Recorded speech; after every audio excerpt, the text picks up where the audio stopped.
পশ্চিমবঙ্গে কলকাতায় কি অঘটন ঘটিল, সেই ঘটনায় সারা বিশ্ব কাঁপিয়ে দিল।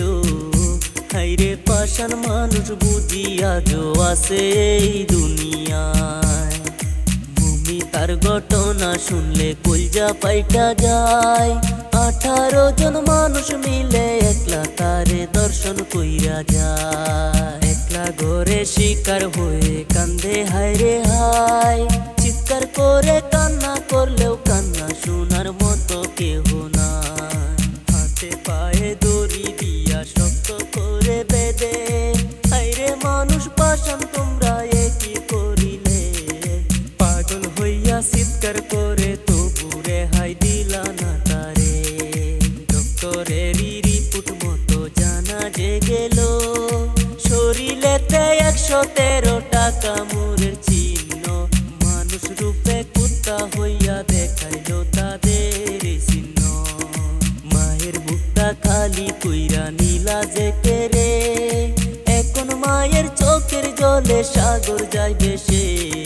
কেঁদে কেঁদে বলে মায়ে কি বুঝ করেছিল আমার মেয়ে।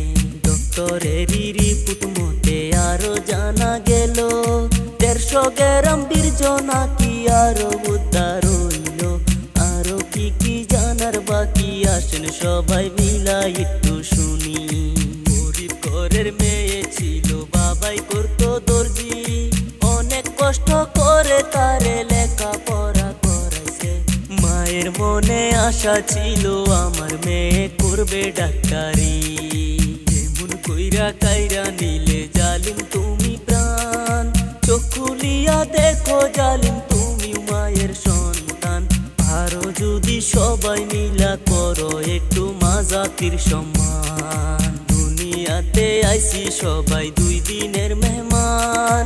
কে থাকবে কে যাইবো আগে হিসাব জানা নাই। আসেন সবাই সময় থাকতে ভালো কিছু কাম কইরা যায়। এই মুহূর্তে খবর এলো একজন ধরা পড়লো, বাকি 17 জন আছে তাদের ক্ষমা নাই। আপনাদের মতামত কি কমেন্ট কইরা একটু বইলা যান। ভিডিওটা দেখার জন্য ধন্যবাদ জানাই। পারেন যদি শেয়ার কইরা সবাইকে জানান। আজকের মতো বিদায় নিলাম, দেখা হবে পরের ভিডিও।